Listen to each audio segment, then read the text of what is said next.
Is the Jamaican government cooking our votes? How can they announce winners right away? Then a few days later, we hear about recounts? Is the government trying to change the numbers? Or do some politicians just call for a recount because they can't accept they lost? Take the seat of Kingston Central in the 2025 general election. The preliminary count had the PNP candidate Steve McGregor winning by 12 votes. But the next day it flipped. Donovan Williams from the JLP won instead. And I know Anne-Marie Vaz would love to hear a final count that puts the results in her favor.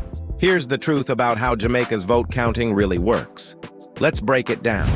First, on election night, when voting has ended, the ballots are counted and sorted quickly at the polling stations by the presiding officer in the presence of party agents. That's called the preliminary count. Those results are shared so the public knows right away what's happening. But that's not official.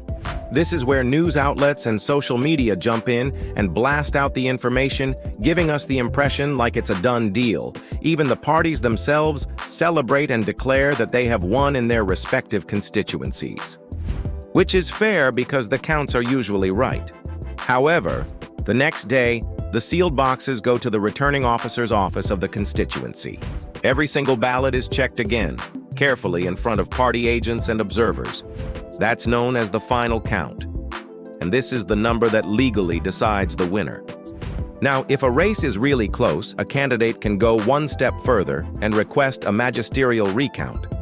That's not because someone feels they lost unfairly.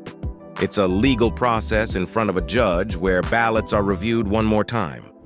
So you might see headlines of recounts, complaints, and confusion. It's not about government manipulation.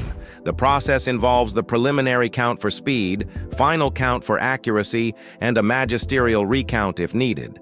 No magisterial recounts have been called for the 2025 election. However, no one trusts the government, so the question still remains.